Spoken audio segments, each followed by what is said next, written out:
Trafalgar, por Benito Pérez Galdós, número 13. La lancha se dirigió...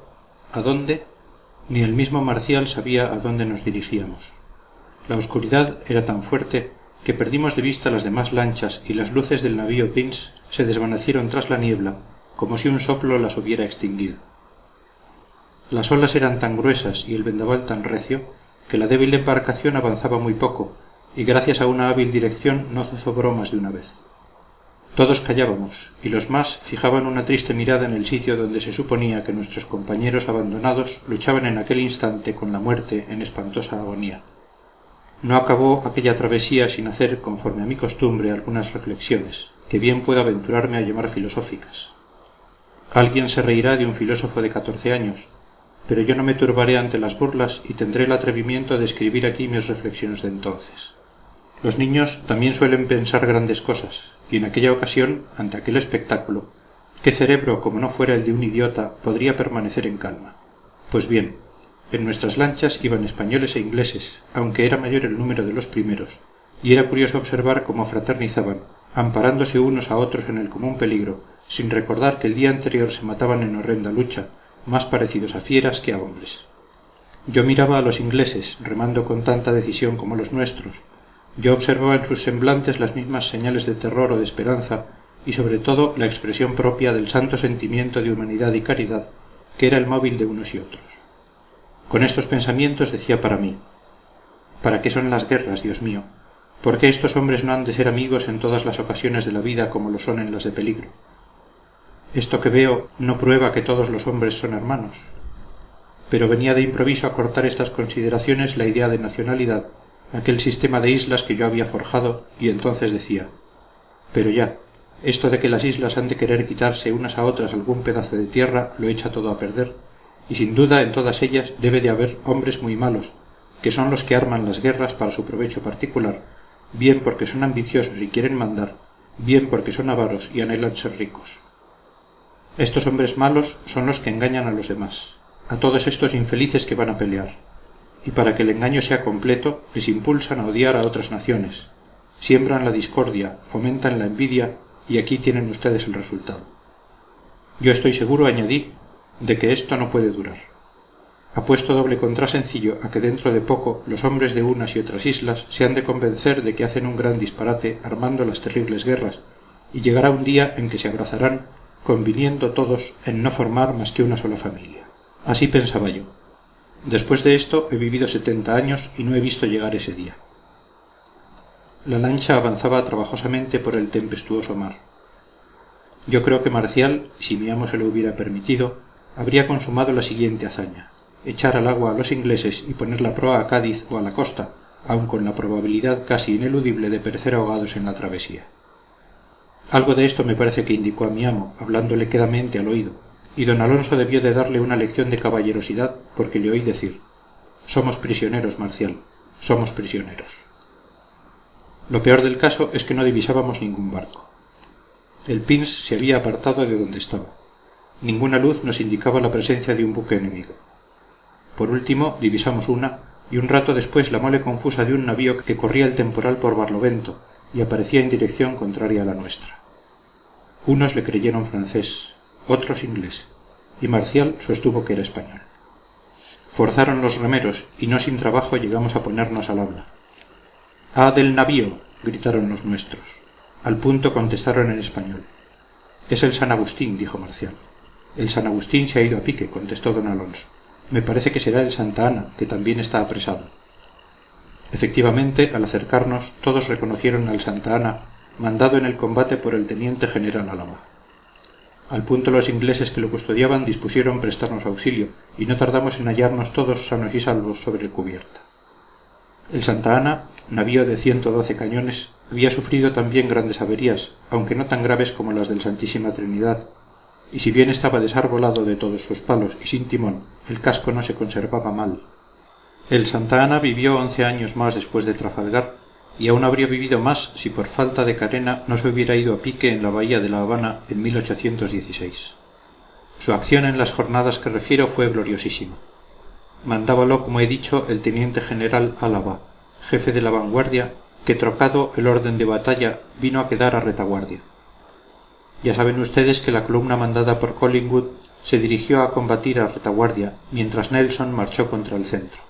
El Santa Ana, amparado solo por el Fougueux francés, tuvo que batirse con el Royal Sovereign y otros 4 ingleses, y a pesar de la desigualdad de fuerzas, tanto padecieron los unos como los otros, siendo el navío de Collingwood el primero que quedó fuera de combate, por lo cual tuvo aquel que trasladarse a la fragata Eurygalus. Según allí refirieron, la lucha había sido horrorosa, y los 2 poderosos navíos, cuyos penoles se tocaban, estuvieron destrozándose por espacio de 6 horas, hasta que herido el general Álava, herido el comandante Gardoqui, muertos 5 oficiales y 97 marineros, con más de 150 heridos, tuvo que rendirse el Santa Ana. Apresado por los ingleses, era casi imposible manejarlo a causa del mal estado y del furioso vendaval que se desencadenó en la noche del 21. Así es que cuando entramos en él, se encontraba en situación bien crítica, aunque no desesperada, y flotaba a merced de las olas, sin poder tomar dirección alguna. Desde luego me sirvió de consuelo el ver que los semblantes de toda aquella gente revelaban el temor de una próxima muerte. Estaban tristes y tranquilos, soportando con gravedad la pena del vencimiento y el bochorno de hallarse prisioneros. Un detalle advertí también que llamó mi atención, y fue que los oficiales ingleses que custodiaban el buque no eran, ni con mucho, tan complacientes y bondadosos como los que desempeñaron igual cargo a bordo del Trinidad. Por el contrario, eran los del Santa Ana unos caballeros muy foscos y antipáticos, y mortificaban con exceso a los nuestros, exagerando su propia autoridad y poniendo reparos a todo con suma impertinencia. Esto parecía disgustar mucho a la tripulación prisionera, especialmente a la marinería, y hasta me pareció advertir murmullos alarmantes que no habrían sido muy tranquilizadores para los ingleses si éstos los hubieran oído. Por lo demás, no quiero referir incidentes de la navegación de aquella noche, si se puede llamar navegación el vagar a la aventura, a merced de las olas, sin velamen ni timón.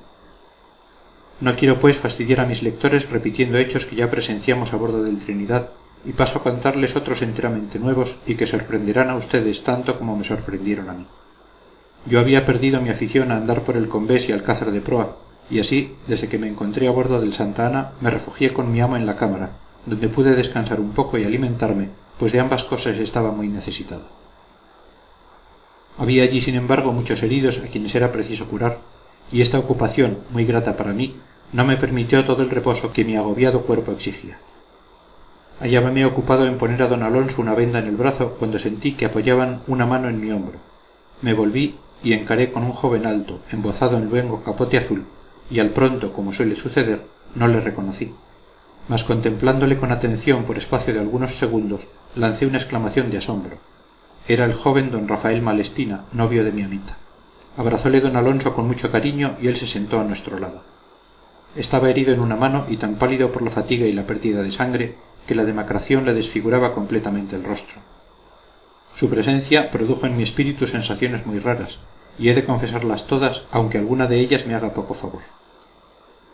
Al punto experimenté cierta alegría viendo a una persona conocida que había salido ilesa del horroroso luchar. Un instante después, el odio antiguo que aquel sujeto me inspiraba se despertó en mi pecho como dolor adormecido que vuelve a mortificarnos tras un periodo de alivio.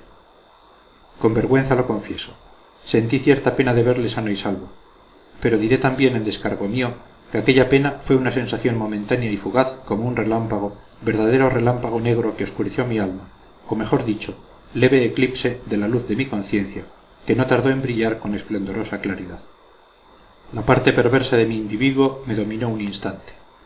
En un instante también supe acallarla, acorralándola en el fondo de mi ser.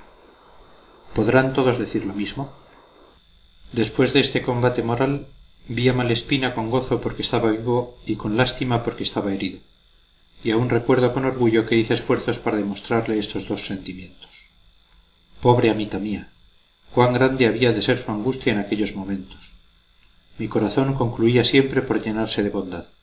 Yo hubiera corrido a Vejer para decirle: señorita doña Rosa, vuestro don Rafael está bueno y sano. El pobre Malespina había sido transportado al Santa Ana desde el Nepomuceno, navío apresado también, donde era tal el número de heridos que fue preciso, según dijo, repartirlos para que no perecieran todos de abandono. En cuanto suegro y yerno cambiaron los primeros saludos, consagrando algunas palabras a las familias ausentes, la conversación recayó sobre la batalla. Mi amo contó lo ocurrido en el Santísima Trinidad y después añadió: pero nadie me dice a punto fijo dónde está Gravina. ¿Ha caído prisionero o se retiró a Cádiz? El general, contestó Malespina, sostuvo un horroroso fuego contra el Defiance y el Revenge. Le auxiliaron el Neptune, francés, y el San Ildefonso y el San Justo, nuestros. Pero las fuerzas de los enemigos se duplicaron con la ayuda del Dreadnought, del Thunderer y del Polyphemus, después de lo cual fue imposible toda resistencia. Hallándose el príncipe de Asturias con todas las jarcias cortadas, sin palos, acribillado a balazos, y habiendo caído herido el general Gravina y su mayor general Escaño, resolvieron abandonar la lucha porque toda resistencia era insensata y la batalla estaba perdida. En un resto de arboladura puso Gravina la señal de retirada, y acompañado del San Justo, el San Leandro, el Montañés, el Indoctable, el Neptune y el Argonauta, se dirigió a Cádiz con la pena de no haber podido rescatar el San Ildefonso, que ha quedado en poder de los enemigos. Cuénteme usted lo que ha pasado en el Nepomuceno, dijo mi amo con el mayor interés. Aún me cuesta trabajo creer que ha muerto Churruca, y a pesar de que todos lo dan como cosa cierta, yo tengo la creencia de que aquel hombre divino ha de estar vivo en alguna parte. Malespina dijo que desgraciadamente él había presenciado la muerte de Churruca, y prometió contarlo puntualmente. Formaron corro en torno suyo algunos oficiales, y yo, más curioso que ellos, me volví todo oídos para no perder una sílaba. Desde que salimos de Cádiz, dijo Malespina, Churruca tenía el presentimiento de este gran desastre. Él había opinado contra la salida porque conocía la inferioridad de nuestras fuerzas y además confiaba poco en la inteligencia del jefe Villeneuve. Todos sus pronósticos han salido ciertos. Todos, hasta el de su muerte, pues es indudable que la presentía, seguro como estaba de no alcanzar la victoria. El 19 dijo a su cuñado Apodaca: antes que rendir mi navío, lo he de volar o echar a pique. Este es el deber de los que sirven al rey y a la patria. El mismo día escribió a un amigo suyo diciéndole: si llegas a saber que mi navío ha sido hecho prisionero, di que he muerto. Ya se conocía en la grave tristeza de su semblante que preveía un desastroso resultado. Yo creo que esta certeza y la imposibilidad material de evitarlo, sintiéndose con fuerzas para ello, perturbaron profundamente su alma, capaz de las grandes acciones así como de los grandes pensamientos. Churruca era hombre religioso porque era un hombre superior. El 21 a las 11 de la mañana mandó subir toda la tropa y marinería. Hizo que se pusieran de rodillas y dijo al capellán con solemne acento: cumpla usted, padre, con su ministerio y absuelva a esos valientes que ignoran lo que les espera en el combate. Concluida la ceremonia religiosa, les mandó poner en pie y, hablando en tono persuasivo y firme, exclamó: hijos míos, en nombre de Dios, prometo la bienaventuranza al que muera cumpliendo con sus deberes. Si alguno faltase a ellos, le haré fusilar inmediatamente, y si escapase a mis miradas o a las de los valientes oficiales que tengo el honor de mandar, sus remordimientos le seguirán mientras arrastre el resto de sus días miserable y desgraciado. Esta arenga, tan elocuente como sencilla, que hermanaba el cumplimiento del deber militar con la idea religiosa, causó entusiasmo en toda la dotación del Nepomuceno. ¡Qué lástima de valor! Todo se perdió como un tesoro que cae al fondo del mar. Avistados los ingleses, Churruca vio con el mayor desagrado las primeras maniobras dispuestas por Villeneuve, y cuando éste hizo señales de que la escuadra virase en redondo, lo cual, como todos saben, desconcertó el orden de batalla, manifestó a su segundo que ya consideraba perdida la acción con tan torpe estrategia. Desde luego comprendió el aventurado plan de Nelson, que consistía en cortar nuestra línea por el centro y retaguardia, envolviendo la escuadra combinada y batiendo parcialmente sus buques en tal disposición que éstos no pudieran prestarse auxilio. El Nepomuceno vino a quedar al extremo de la línea. Rompióse el fuego entre el Santa Ana y el Royal Sovereign, y sucesivamente todos los navíos fueron entrando en el combate. 5 navíos ingleses de la división de Collingwood se dirigieron contra el San Juan, pero 2 de ellos siguieron adelante y Churruca no tuvo que hacer frente más que a fuerzas triples. Nos sostuvimos enérgicamente contra tan superiores enemigos hasta las 2 de la tarde, sufriendo mucho, pero devolviendo doble estrago a nuestros contrarios.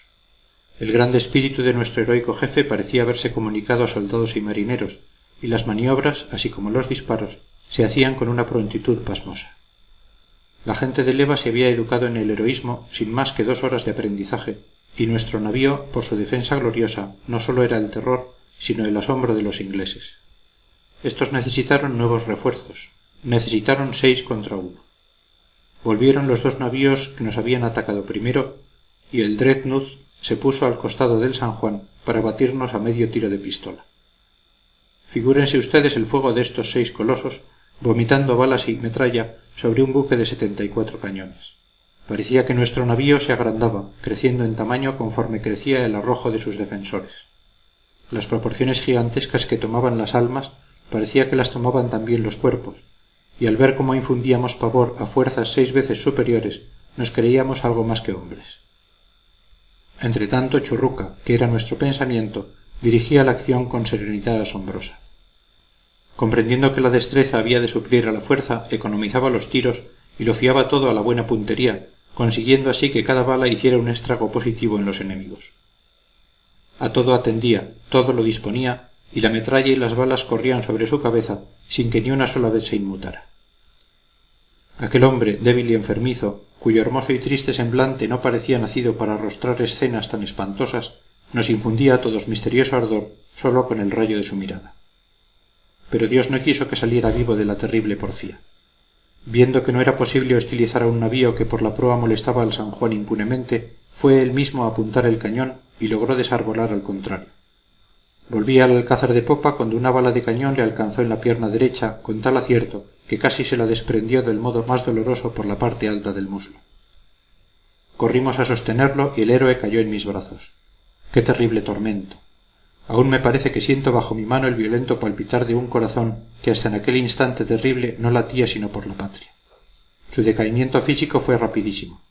Le vi esforzándose por erguir la cabeza que se le inclinaba sobre el pecho, le vi tratando de reanimar con una sonrisa su semblante, cubierto ya de mortal palidez, mientras con voz apenas alterada exclamó: «Esto no es nada. Siga el fuego». Su espíritu se rebelaba contra la muerte, disimulando el fuerte dolor de un cuerpo mutilado, cuyas postreras palpitaciones se extinguían de segundo en segundo. Tratamos de bajarle a la cámara, pero no fue posible arrancarle del alcázar. Al fin, cediendo a nuestros ruegos, comprendió que era preciso abandonar el mando. Llamó a Moyna, su segundo, y le dijeron que había muerto. Llamó al comandante de la primera batería y éste, aunque gravemente herido, subió al alcázar y tomó posesión del mando. Desde aquel momento la tripulación se achicó, de gigante se convirtió en enano, desapareció el valor y comprendimos que era indispensable rendirse. La consternación de que yo estaba poseído desde que recibí en mis brazos al héroe del San Juan no me impidió observar el terrible efecto causado en los ánimos de todos por aquella desgracia. Como si una repentina parálisis moral y física hubiera invadido la tripulación, así se quedaron todos helados y mudos, sin que el dolor ocasionado por la pérdida de hombre tan querido diera lugar al bochorno de la rendición. La mitad de la gente estaba muerta o herida, la mayor parte de los cañones desmontados, la arboladura, excepto el palo de trinquete, había caído, y el timón no funcionaba. En tan lamentable estado aún se quiso hacer un esfuerzo para seguir al príncipe de Asturias, que había izado la señal de retirada, pero el Nepomuceno, herido de muerte, no pudo gobernar en dirección alguna. Y a pesar de la ruina y destrozo del buque, a pesar del desmayo de la tripulación, a pesar de concurrir en nuestro daño circunstancias tan desfavorables, ninguno de los 6 navíos ingleses se atrevió a intentar un abordaje. Temían a nuestro navío aún después de vencerlo. Churruca, en el paroxismo de su agonía, mandaba clavar la bandera y que no se rindiera el navío mientras él viviese. El plazo no podía menos de ser desgraciadamente muy corto, porque Churruca se moría a toda prisa, y cuantos le asistíamos nos asombrábamos de que alentara todavía un cuerpo en tal estado. Y era que le conservaba así la fuerza del espíritu, apegado con irresistible empeño a la vida, porque para él, en aquella ocasión, vivir era un deber. No perdió el conocimiento hasta los últimos instantes, no se quejó de sus dolores ni mostró pesar por su fin cercano. Antes bien, todo su empeño consistía sobre todo en que la oficialidad no conociera la gravedad de su estado y en que ninguno faltase a su deber. Dio las gracias a la tripulación por su heroico comportamiento. Dirigió algunas palabras a su cuñado Ruiz de Apodaca y después de consagrar un recuerdo a su joven esposa y de elevar el pensamiento a Dios, cuyo nombre oímos pronunciado varias veces tenuemente por sus secos labios, expiró con la tranquilidad de los justos y la entereza de los héroes, sin la satisfacción de la victoria, pero también sin el resentimiento del vencido, asociando el deber a la dignidad y haciendo de la disciplina una religión, firme como militar, sereno como hombre, sin pronunciar una queja, sin acusar a nadie, con tanta dignidad en la muerte como en la vida. Nosotros contemplábamos su cadáver aún caliente y nos parecía mentira. Creíamos que había de despertar para mandarnos de nuevo y tuvimos para llorarle menos entereza que él para morir, pues al expirar se llevó todo el valor, todo el entusiasmo que nos había infundido. Rindióse el San Juan, y cuando subieron a bordo los oficiales de las 6 naves que lo habían destrozado, cada uno pretendía para sí el honor de recibir la espada del brigadier muerto. Todos decían, se ha rendido a mi navío, y por un instante disputaron reclamando el honor de la victoria para uno u otro de los buques a que pertenecían. Quisieron que el comandante accidental del San Juan decidiera la cuestión, diciendo a cuál de los navíos ingleses se había rendido, y aquél respondió, a todos, que a uno solo jamás se hubiera rendido el San Juan. Ante el cadáver del malogrado Churruca, los ingleses, que le conocían por la fama de su valor y entendimiento, mostraron gran pena, y uno de ellos dijo esto o cosa parecida. Varones ilustres como éste no debían estar expuestos a los azares de un combate, y sí conservados para los progresos de la ciencia de la navegación. Luego dispusieron que las exequias se hicieran formando la tropa y marinería inglesa al lado de la española, y en todos sus actos se mostraron caballeros, magnánimos y generosos. El número de heridos a bordo del San Juan era tan considerable que nos transportaron a otros barcos suyos o prisioneros. A mí me tocó pasar a este, que ha sido de los más maltratados, pero ellos cuentan poderlo remolcar a Gibraltar antes que ningún otro, ya que no pueden llevarse al Trinidad, el mayor y el más apetecido de nuestros navíos. Aquí terminó Malespina, el cual fue oído con viva atención durante el relato de lo que había presenciado. Por lo que oí, pude comprender que a bordo de cada navío había ocurrido una tragedia tan espantosa como la que yo mismo había presenciado, y dije para mí, cuánto desastre, santo Dios, causado por las torpezas de un solo hombre. Y aunque yo era entonces un chiquillo, recuerdo que pensé lo siguiente. Un hombre tonto no es capaz de hacer en ningún momento de su vida los disparates que hacen a veces las naciones, dirigidas por centenares de hombres de talento. Fin del número 13. Trafalgar, por Benito Pérez Galdós, número 14. Buena parte de la noche se pasó con la relación de Malespina y de otros oficiales. El interés de aquellas narraciones me mantuvo despierto y tan excitado que ni aun mucho después pude conciliar el sueño. No podía apartar de mi memoria la imagen de Churruca tal y como le vi bueno y sano en casa de doña Flora. Y en efecto, en aquella ocasión me había causado sorpresa la intensa tristeza que expresaba el semblante del ilustre marino, como si presagiara su doloroso y cercano fin. Aquella noble vida se había extinguido a los 44 años de edad, después de 29 de honrosos servicios en la armada, como sabio, como militar y como navegante, pues todo lo era Churruca, además de perfecto caballero. En estas y otras cosas pensaba yo, cuando al fin mi cuerpo se rindió a la fatiga y me quedé dormido al amanecer del 23, habiendo vencido mi naturaleza juvenil a mi curiosidad. Durante el sueño, que debió de ser largo y no tranquilo, antes bien agitado por las imágenes y pesadillas propias de la excitación de mi cerebro, sentía el estruendo de los cañones, las voces de la batalla, el ruido de las agitadas olas. Al mismo tiempo soñaba que yo disparaba las piezas, que subía a la arboladura, que recorría las baterías alentando a los artilleros y hasta que mandaba la maniobra en el alcázar de popa como un almirante. Excuso decir que en aquel reñido combate forjado dentro de mi propio cerebro derroté a todos los ingleses habidos y por haber con más facilidad que si sus barcos fueran de cartón y de miga de pan sus balas. Yo tenía bajo mi insignia como unos 1000 navíos, mayores todos que el Trinidad, y se movían a mi antojo con tanta precisión como los juguetes con que mis amigos y yo nos divertíamos en los charcos de la caleta. Mas al fin todas estas glorias se desvanecieron, lo cual, siendo como eran puramente soñadas, nada tiene de extraño cuando vemos que también las reales se desvanecen. Todo se acabó cuando abrí los ojos y advertí mi pequeñez, asociada con la magnitud de los desastres a que había asistido. Pero, cosa singular, despierto, sentí también cañonazos. Sentí el espantoso rumor de la refriega y gritos que anunciaban una gran actividad en la tripulación. Creí soñar todavía. Me incorporé en el canapé donde había dormido, atendí con todo cuidado, y en efecto un atronador grito de «¡Viva el rey!» hirió mis oídos, no dejándome duda de que el navío Santa Ana se estaba batiendo de nuevo. Salí fuera y pude hacerme cargo de la situación. El tiempo había calmado bastante. Por Barlovento se veían algunos navíos desmantelados, y 2 de ellos ingleses hacían fuego sobre el Santa Ana, que se defendía al amparo de otros dos, un español y un francés. No me explicaba aquel cambio repentino en nuestra situación de prisioneros. Miré a popa y vi nuestra bandera flotando en lugar de la inglesa. ¿Qué había pasado? O mejor, ¿qué pasaba?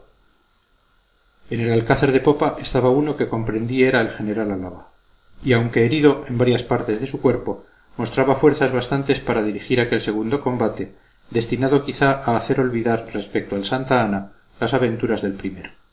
Los oficiales alentaban a la marinería. Esta cargaba y disparaba las piezas que habían quedado servibles, mientras algunos se ocupaban en custodiar, teniéndoles a raya, a los ingleses que habían sido desarmados y acorralados en el primer entrepuente. Los oficiales de esta nación, que antes eran nuestros guardianes, se habían convertido en prisioneros. Todo lo comprendí. El heroico comandante del Santa Ana, don Ignacio M. de Álava, viendo que se aproximaban algunos navíos españoles salidos de Cádiz, con objeto de represar los buques prisioneros y salvar la tripulación de los próximos a naufragar, se dirigió con lenguaje patriótico a su abatida tripulación. Esta respondió a la voz de su jefe con un supremo esfuerzo.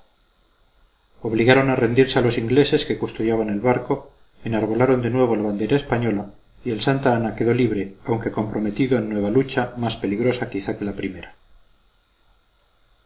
Este singular atrevimiento, uno de los episodios más honrosos de la jornada de Trafalgar, se llevó a cabo en un buque desarbolado, sin timón, con la mitad de su gente muerta o herida, y el resto en una situación moral y física enteramente lamentable. Preciso fue, una vez consumado aquel acto, arrostrar sus consecuencias. Dos navíos ingleses, también muy mal parados, hacían fuego sobre el Santa Ana. Pero éste era socorrido oportunamente por el Asís, el Montañés y el Rayo, tres de los que se retiraron con Gravina el día 21 y que habían vuelto a salir para rescatar a los apresados.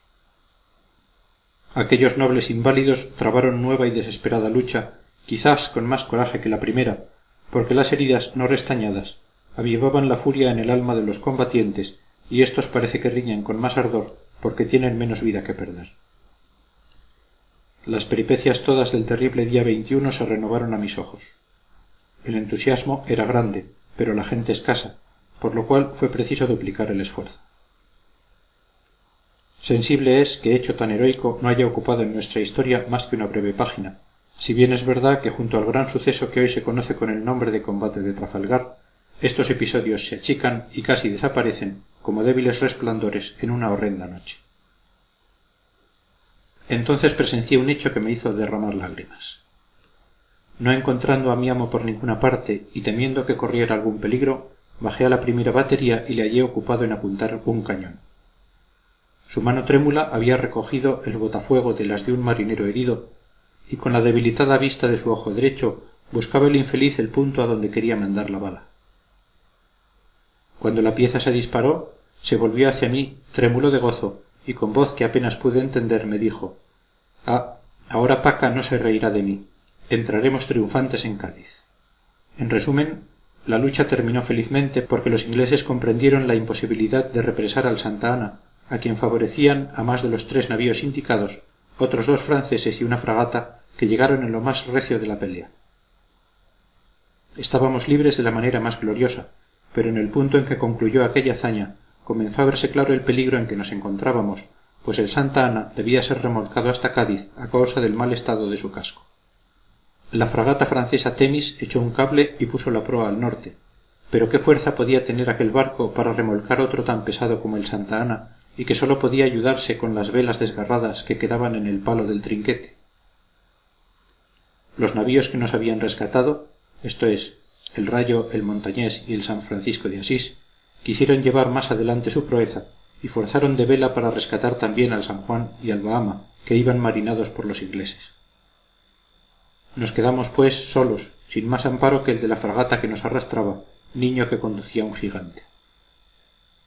¿Qué sería de nosotros si los ingleses, como era de suponer, se reponían de su descalabro y volvían con nuevos refuerzos a perseguirnos? En tanto, parece que la providencia nos favorecía, pues el viento, propicio a la marcha que llevábamos, impulsaba a nuestra fragata, y tras ella, conducido amorosamente, el navío se acercaba a Cádiz. 5 leguas nos separaban del puerto. ¡Qué indecible satisfacción! Pronto concluirían nuestras penas. Pronto pondríamos pie en el suelo seguro, y si llevábamos la noticia de grandes desastres, también llevábamos la felicidad a muchos corazones que padecían mortal angustia, creyendo perdidos para siempre a los que volvían con vida y con salud. La intrepidez de los navíos españoles no tuvo más éxito que el rescate del Santa Ana, pues les cargó el tiempo y tuvieron que retroceder sin poder dar caza a los navíos ingleses que custodiaban al San Juan, al Bahama y al San Ildefonso. Aún distábamos 4 leguas del término de nuestro viaje cuando los vimos retroceder. El vendaval había arreciado y fue opinión general a bordo del Santa Ana que si tardábamos en llegar pasaríamos muy mal rato. Nuevos y más terribles apuros. Otra vez la esperanza perdida a la vista del puerto, y cuando unos cuantos pasos más sobre el terrible elemento nos habrían puesto en completa seguridad dentro de la bahía.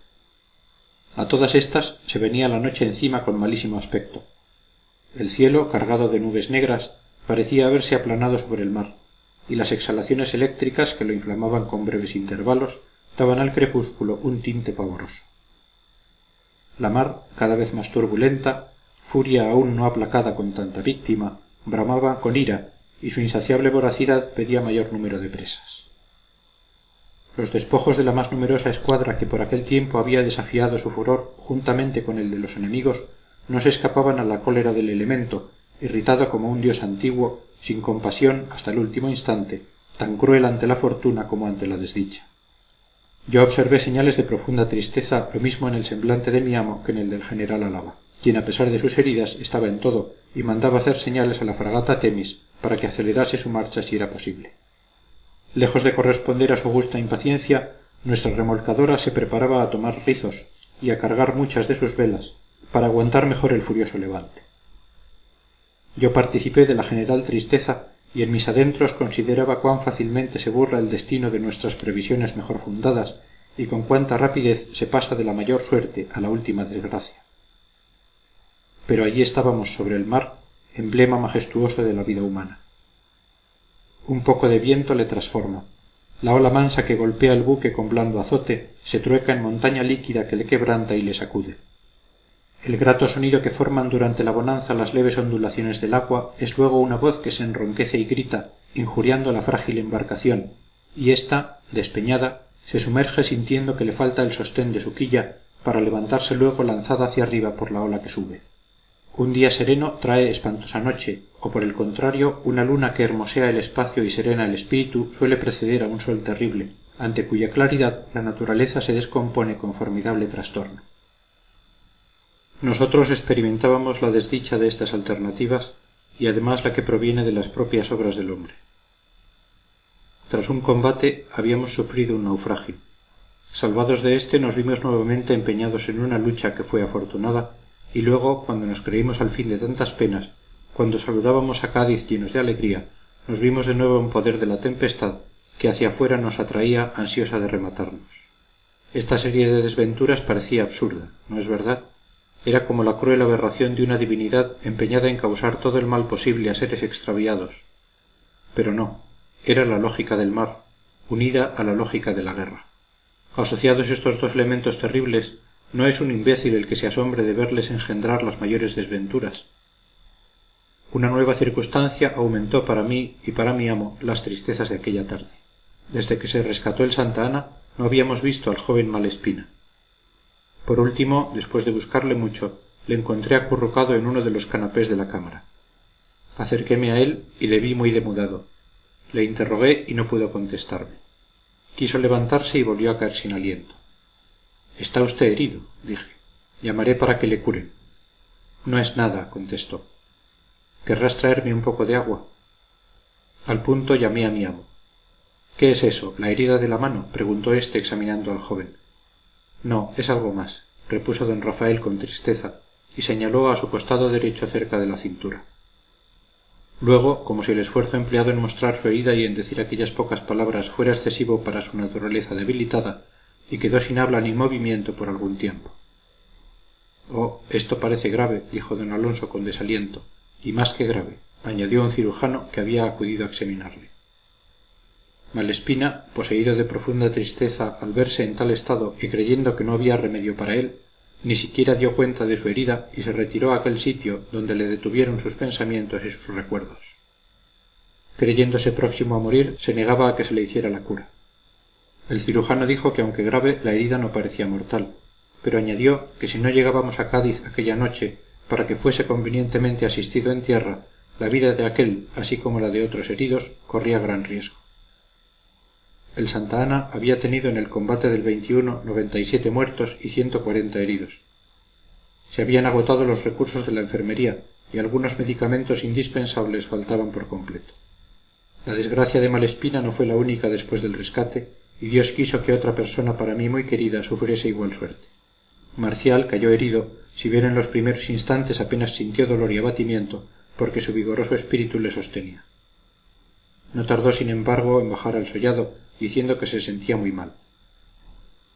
Mi amo envió al cirujano para que se le asistiese, y éste se limitó a decir que la herida no habría tenido importancia alguna en un joven de 24 años. Medio hombre tenía más de 60. En tanto, el navío Rayo pasaba por babor y al habla.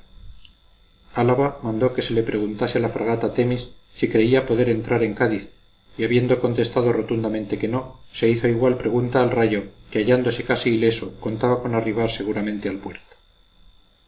Entonces, reunidos varios oficiales, acordaron trasladar aquel navío al comandante Gardoqui, gravemente herido, y a otros muchos oficiales de mar y tierra, entre los cuales se contaba el novio de mi amita. Don Alonso consiguió que Marcial fuese también trasladado, en atención a que su mucha edad le agravaba considerablemente, y a mí me hizo el encargo de acompañarles como paje o enfermero, ordenándome que no me apartase ni un instante de su lado hasta que no les dejase en Cádiz o en Vejer en poder de su familia. Me dispuse a obedecer. Intenté persuadir a mi amo de que él también debía trasladarse al Rayo por ser más seguro, pero ni siquiera quiso oír tal proposición.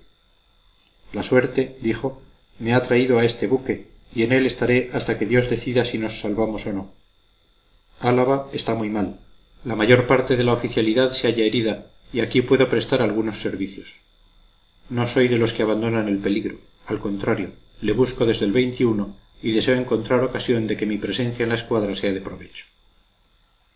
Si llegas antes que yo como espero, di a Paca que el buen marino es esclavo de su patria, y que yo he hecho mucho bien en venir aquí, y que estoy muy contento de haber venido, y que no me pesa, no señor, no me pesa. Al contrario. Dile que se alegrará cuando me vea, y que de seguro mis compañeros me habrían echado de menos si no hubiera venido. ¿Cómo había de faltar? ¿No te parece a ti que hice bien en venir? Pues claro, eso qué duda tiene, respondí, procurando calmar su agitación, la cual era tan grande que no le dejaba ver la inconveniencia de consultar con un mísero paje cuestión tan grave. Veo que tú eres una persona razonable, añadió, sintiéndose consolado con mi aprobación. Veo que tienes miras elevadas y patrióticas. Pero Paca no ve las cosas más que por el lado de su egoísmo, y como tiene un genio tan raro, y como se le ha metido en la cabeza que las escuadras y los cañones no sirven para nada, no puede comprender que yo... En fin, sé que se pondrá furiosa cuando vuelva, pues, como no hemos ganado, dirá esto y lo otro, me volverá loco, pero quizá yo no le haré caso. ¿Qué te parece a ti? ¿No es verdad que no debo hacerla caso? Ya lo creo, contesté. Usía ha hecho muy bien en venir. Eso prueba que es un valiente marino. Pues vete con esas razones a Paca y verás lo que te contesta, replicó él cada vez más agitado. En fin, dile que estoy bueno y sano, y que mi presencia aquí ha sido muy necesaria. La verdad es que en el rescate del Santa Ana he tomado parte muy principal. Si yo no hubiera apuntado tan bien aquellos cañones, quién sabe, quién sabe. ¿Y qué crees tú? Aún puede que haga algo más. Aún puede ser que si el viento nos es favorable, rescatemos mañana un par de navíos. Sí, señor. Aquí estoy meditando cierto plan. Veremos, veremos. Con que, adiós, Gabrielillo. Cuidado con lo que le dices a Paca. No, no me olvidaré. Ya sabrá que si no es por Usía, no se represa el Santa Ana, y sabrá también que puede ser que a lo mejor nos traiga a Cádiz 2 docenas de navíos. 2 docenas no, hombre, dijo. Eso es mucho. 2 navíos o quizá 3. En fin, yo creo que he hecho muy bien en venir a la escuadra. Ella estará furiosa y me volverá loco cuando regrese, pero yo creo, lo repito, que he hecho muy bien en embarcarme. Dicho esto, se apartó de mí. Un instante después le vi sentado en un rincón de la cámara. Estaba rezando y movía las cuentas del rosario con mucho disimulo, porque no quería que le vieran ocupado en tan devoto ejercicio. Yo presumí por sus últimas palabras que mi amo había perdido el seso, y viéndole rezar me hice cargo de la debilidad de su espíritu, que en vano se había esforzado por sobreponerse a la edad cansada, y no pudiendo sostener la lucha, se dirigía a Dios en busca de misericordia. Doña Francisca tenía razón. Mi amo, desde hace muchos años, no servía más que para rezar. Conforme a lo acordado, nos trasbordamos.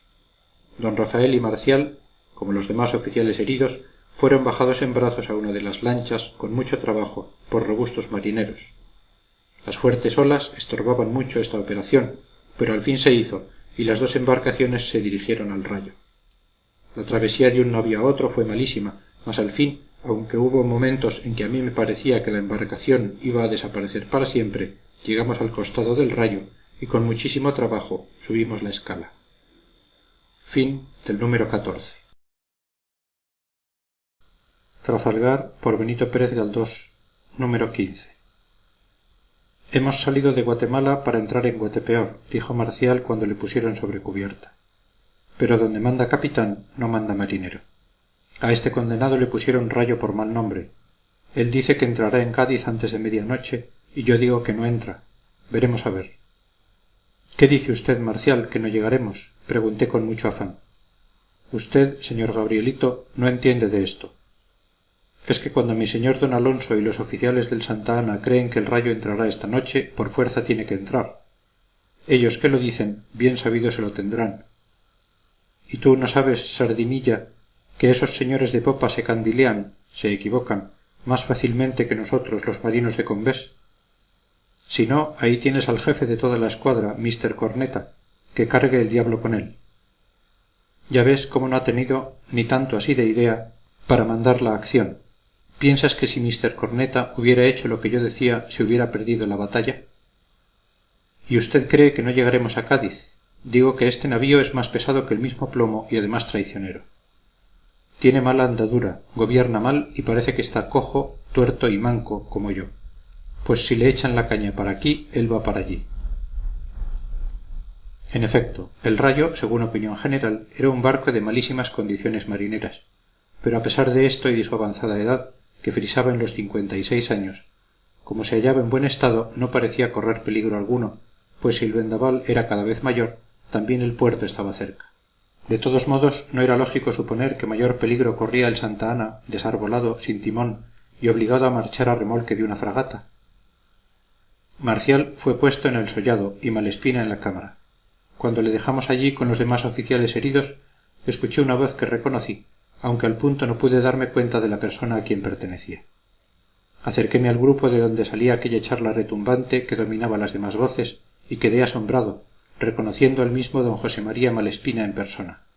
Corrí a él para decirle que estaba su hijo, y el buen padre suspendió la sarta de mentiras que estaba contando para acudir al lado del joven herido. Fue grande su alegría encontrándole vivo, pues había salido de Cádiz porque la impaciencia le devoraba y quería saber su paradero a todo trance. Eso que tienes no es nada, dijo abrazando a su hijo, un simple rasguño. Tú no estás acostumbrado a sentir heridas, eres una dama, Rafael. Oh, si cuando la guerra del Rosellón hubieras estado en edad de ir allá conmigo, habrías visto lo bueno. Aquellas sí eran heridas.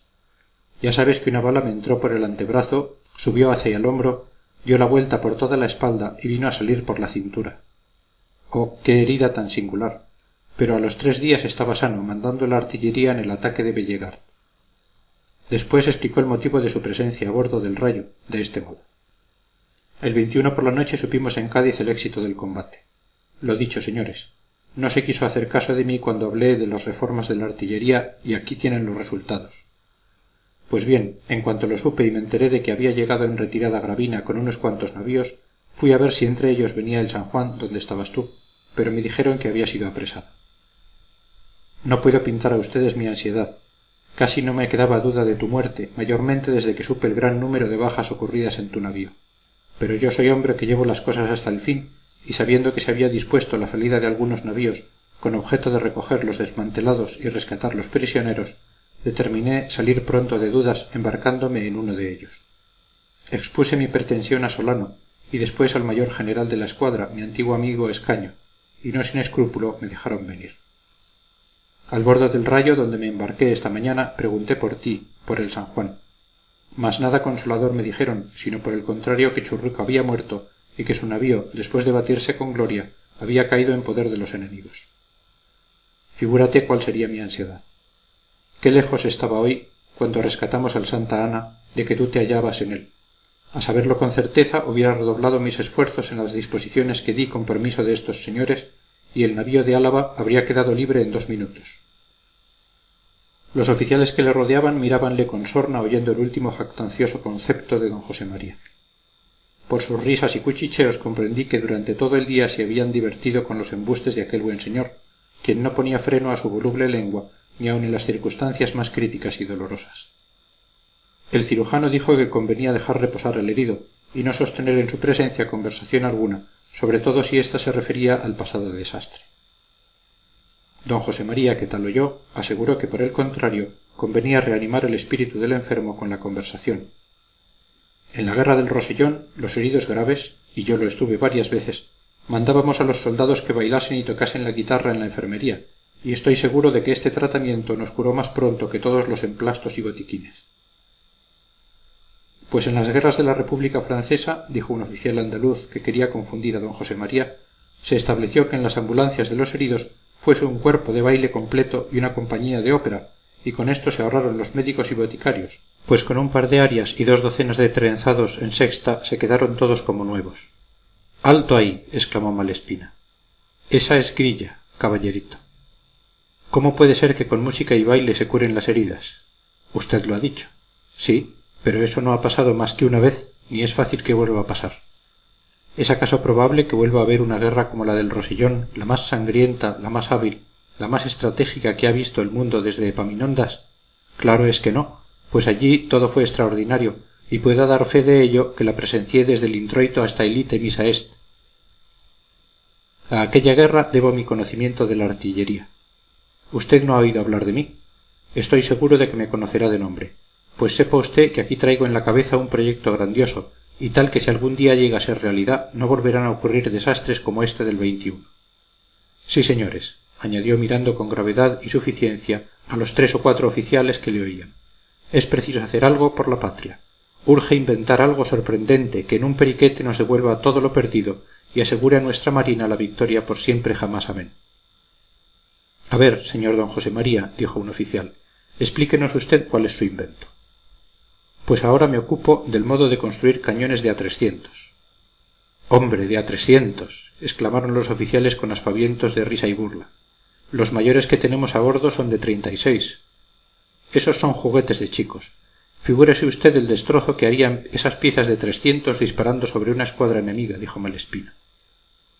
¿Pero qué demonios es esto?, añadió agarrándose para no rodar por el suelo, pues los balanceos del Rayo eran tales que muy difícilmente podía uno tenerse derecho. El vendaval arrecia y me parece que esta noche no entramos en Cádiz, dijo un oficial retirándose. Quedaron solo 2, y el mentiroso continuó su perorata en estos términos. Lo primero que habría que hacer era construir barcos de 95 a 100 varas de largo. Caracoles. ¿Sabe usted que la lanchita sería regular?, indicó un oficial. 100 varas. El Trinidad, que santa gloria haya, tenía 70 y a todos parecía demasiado largo.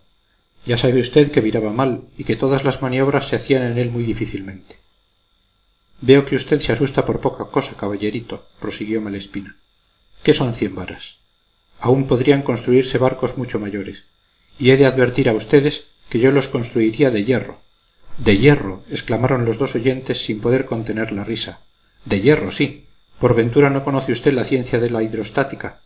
Con arreglo a ella yo construiría un barco de hierro de 7000 toneladas, y el Trinidad no tenía más que 4000, indicó un oficial, lo cual parecía excesivo. Pero ¿no comprende usted que para mover esa mole sería preciso un aparejo tan colosal que no habría fuerzas humanas capaces de maniobrar en él? Bicoca. Oh, señor marino, ¿y quién le dice a usted que yo sería tan torpe que moviera ese buque por medio del viento? Usted no me conoce. Si supiera usted que tengo aquí una idea, pero no quiero explicársela a ustedes porque no me entenderían. Al llegar a este punto de su charla, don José María dio tal tumbo que se quedó en 4 pies. Pero ni por esas cerró el pico. Marchóse otro de los oficiales y quedó solo uno, el cual tuvo que seguir sosteniendo la conversación. «¡Qué vaivenes!», continuó diciendo el viejo. «No parece sino que nos vamos a estrellar contra la costa. Pues bien, como dije, yo movería esa gran mole de mi invención por medio del... ¿A que no lo adivina usted? Por medio del vapor de agua. Para esto se construiría una máquina singular donde el vapor, comprimido y dilatado alternativamente dentro de 2 cilindros, pusiera en movimiento unas ruedas, pues...». El oficial no quiso oír más, y aunque no tenía puesto en el buque ni estaba de servicio por ser de los recogidos, fue a ayudar a sus compañeros, bastante atareados con el creciente temporal. Malespina se quedó solo conmigo, y entonces creí que iba a callar por no juzgarme persona a propósito para sostener la conversación. Pero mi desgracia quiso que él me tuviera en más de lo que yo valía, y la emprendió conmigo en los siguientes términos. «Usted comprende bien lo que quiero decir. 7.000 toneladas, el vapor, 2 ruedas, pues...». «Sí, señor, comprendo perfectamente», contesté a ver si se callaba, pues ni tenía humor de oírle, ni los violentos balances del buque, anunciando un gran peligro, disponían el ánimo a disertar sobre el engrandecimiento de la marina. «Veo que usted me conoce y se hace cargo de mis invenciones», continuó él. «Ya comprenderá que el buque que imagino sería invencible, lo mismo atacando que defendiendo. Él solo habría derrotado con 4 o 5 tiros los 30 navíos ingleses.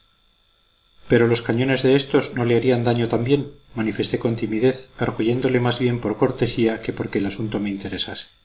«Oh, la observación de usted, caballerito, es atinadísima y prueba que comprende y aprecia las grandes invenciones. Para evitar el efecto de la artillería enemiga, yo forraría mi barco con gruesas planchas de acero, es decir, le pondría una coraza como las que usaban los antiguos guerreros. Con este medio podría atacar sin que los proyectiles enemigos hicieran en sus costados más efecto que el que haría una andanada de bolitas de pan lanzadas por la mano de un niño. Es una idea maravillosa la que yo he tenido. Figúrese usted que nuestra nación tuviera 2 o 3 barcos de esos. ¿Dónde iría a parar la escuadra inglesa con todos sus Nelsones y Collingwoodes? Pero en caso de que se pudieran hacer aquí esos barcos, dije yo con viveza, conociendo la fuerza de mi argumento, los ingleses los harían también, y entonces las proporciones de la lucha serían las mismas. Don José María se quedó como alelado con esta razón, y por un instante estuvo perplejo sin saber qué decir, mas su vena inagotable no tardó en sugerirle nuevas ideas, y contestó con mal humor. «¿Y quién le ha dicho a usted, mozalbete atrevido, que yo sería capaz de divulgar mi secreto? Los buques se fabricarían con el mayor sigilo y sin decir palotada a nadie. Supongamos que ocurría una nueva guerra. Nos provocaban los ingleses y les decíamos: sí, señor, pronto estamos, nos batiremos. Salían al mar los navíos ordinarios, empezaba la pelea, y a lo mejor cátate que aparecen en las aguas del combate 2 o 3 de esos monstruos de hierro, vomitando humo y marchando acá o allá sin hacer caso del viento. Se meten por donde quieren, hacen astillas con el empuje de su afilada proa a los barcos contrarios, y con un par de cañonazos, figúrese usted, todo se acaba en un cuarto de hora.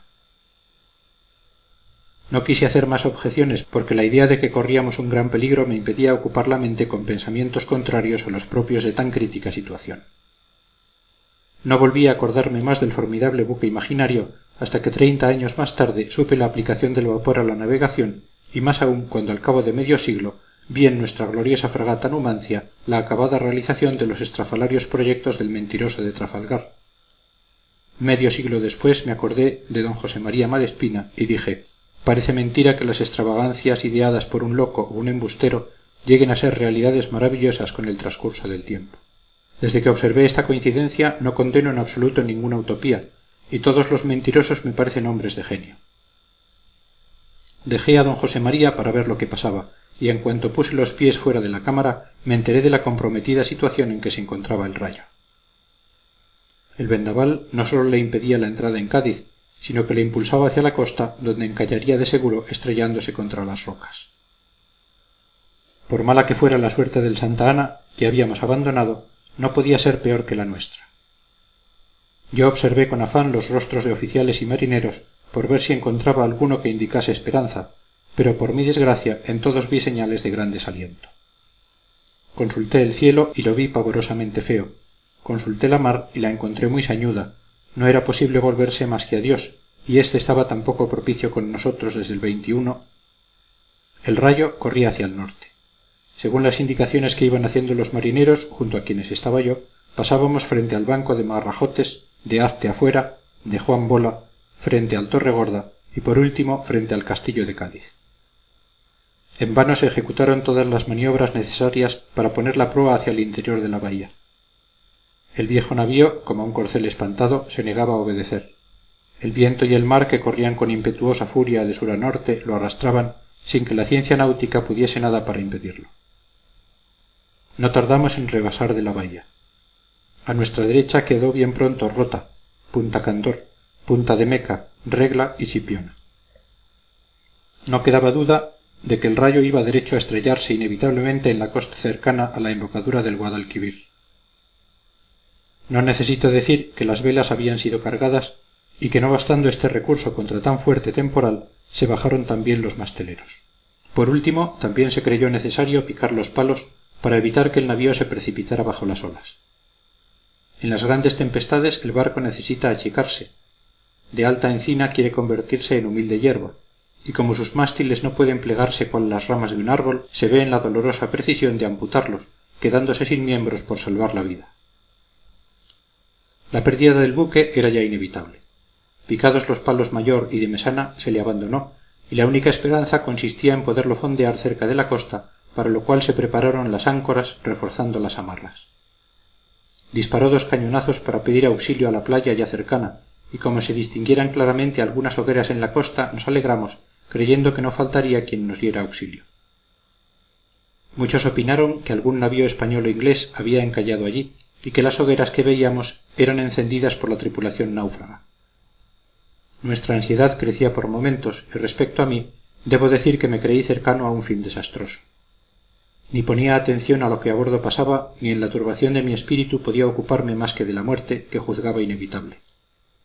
Si el buque se estrellaba, ¿quién podría salvar el espacio de agua que le separaría de la tierra?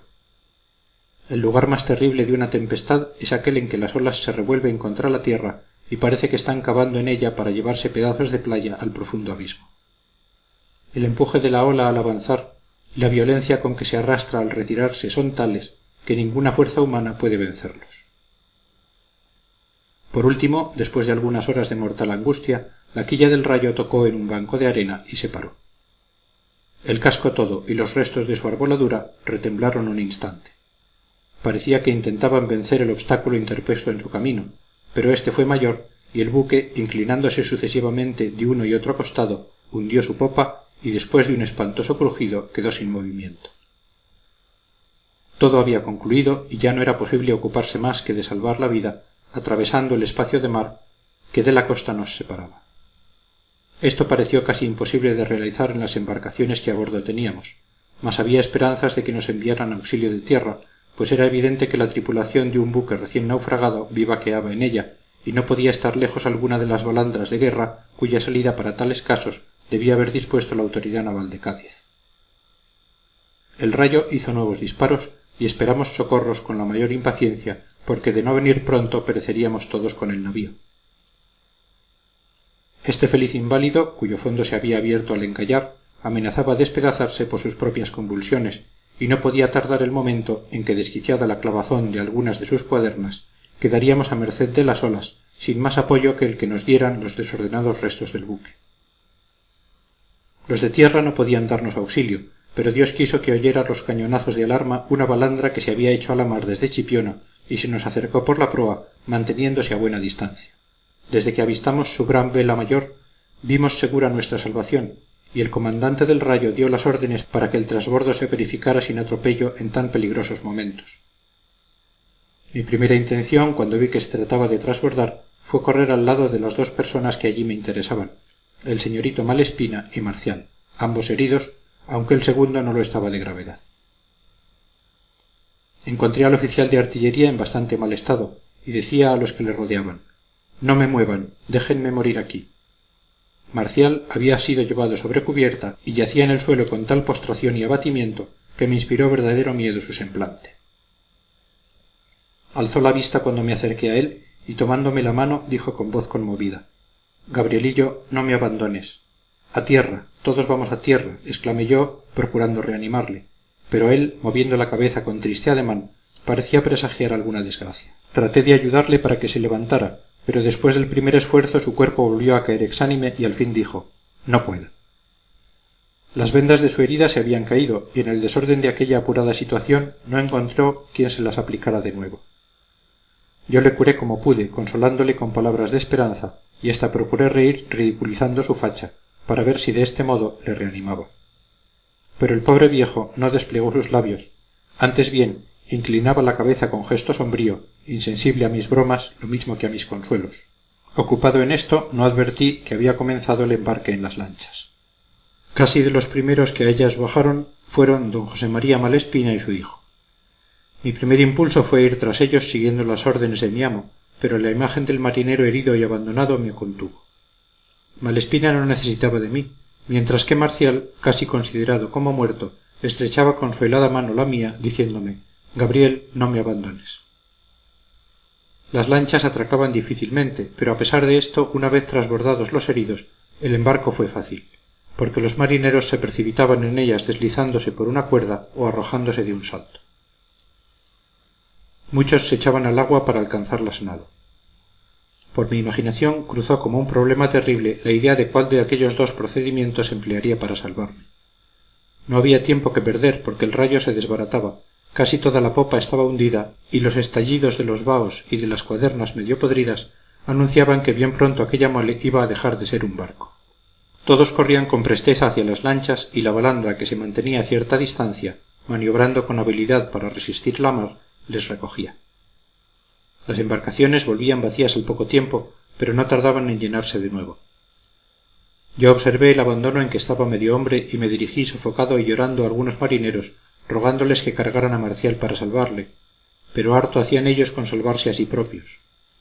En un momento de desesperación traté yo mismo de echármele a cuestas, pero mis escasas fuerzas apenas lograron alzar del suelo sus brazos desmayados.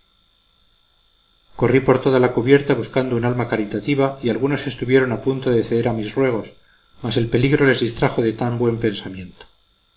Para comprender esta inhumana crueldad es preciso haberse encontrado en trances tan terribles. El sentimiento y la caridad desaparecen ante el instinto de conservación que domina el ser por completo, asimilándose a veces a una fiera. «Oh, esos malvados no quieren salvarte, Marcial», exclamé con vivo dolor. «Déjales», me contestó. «Lo mismo da a bordo que en tierra. Márchate tú. Corre, chiquillo, que te dejan aquí». No sé qué idea mortificó más mi mente, si la de quedarme a bordo, donde perecería sin remedio, o la de salir dejando solo a aquel desgraciado. Por último, más pudo la voz de la naturaleza que otra fuerza alguna, y di unos cuantos pasos hacia la borda. Retrocedí para abrazar al pobre viejo y corrí luego velozmente hacia el punto en que se embarcaban los últimos marineros. Eran 4. Cuando llegué vi que los 4 se habían lanzado al mar y se acercaban nadando a la embarcación, que estaba como a unas 10 o 12 varas de distancia. ¿Y yo?, exclamé con angustia viendo que me dejaban. «Yo voy también, yo también». Grité con todas mis fuerzas, pero no me oyeron o no quisieron hacerme caso. A pesar de la oscuridad vi la lancha. Les vi subir a ella, aunque esta operación apenas podía apreciarse por la vista. Me dispuse a arrojarme al agua para seguir la misma suerte, pero en el instante mismo en que se determinó en mi voluntad esta resolución, mis ojos dejaron de ver lancha y marineros, y ante mí no había más que la horrenda oscuridad del agua. Todo medio de salvación había desaparecido. Volví los ojos a todos lados y no vi más que las olas que sacudían los restos del barco. En el cielo ni una estrella, en la costa ni una luz. La balandra había desaparecido también. Bajo mis pies, que pataleaban con ira, el casco del rayo se quebraba en pedazos y sólo se conservaba unida y entera la parte de la proa con la cubierta llena de despojos. Me encontraba sobre una balsa informe que amenazaba desbaratarse por momentos. Al verme en tal situación, corrí hacia Marcial diciendo: «Me han dejado, nos han dejado». El anciano se incorporó con muchísimo trabajo, apoyado en su mano, levantó la cabeza y recorrió con su turbada vista el lóbrego espacio que nos rodeaba. «Nada», exclamó, «no se ve nada. Ni lanchas, ni tierra, ni luces, ni costa. No volverán». Al decir esto, un terrible chasquido sonó bajo nuestros pies en lo profundo del sollado de proa, ya enteramente anegado. El alcázar se inclinó violentamente de un lado y fue preciso que nos agarráramos fuertemente a la base de un molinete para no caer al agua. El piso nos faltaba. El último resto del rayo iba a ser tragado por las olas. Mas como la esperanza no abandona nunca, yo aún creí posible que aquella situación se prolongase hasta el amanecer sin empeorarse, y me consoló ver que el palo del trinquete aún estaba en pie. Con el propósito firme de subirme a él cuando el casco acabara de hundirse, miré aquel árbol orgulloso en que flotaban trozos de cabos y harapos de velas, y que resistía, coloso desgreñado por la desesperación, pidiendo al cielo misericordia. Marcial se dejó caer en la cubierta y luego dijo: «Ya no hay esperanza, Gabrielillo. Ni ellos querrán volver, ni la mar les dejaría si lo intentaran. Puesto que Dios lo quiere, aquí hemos de morir los dos. Por mí nada me importa, soy un viejo y no sirvo para maldita cosa, pero tú eres un niño, y...». Al decir esto su voz se hizo ininteligible por la emoción y la ronquera. Poco después le oí claramente estas palabras: «Tú no tienes pecados porque eres un niño, pero yo... bien que cuando uno se muere así...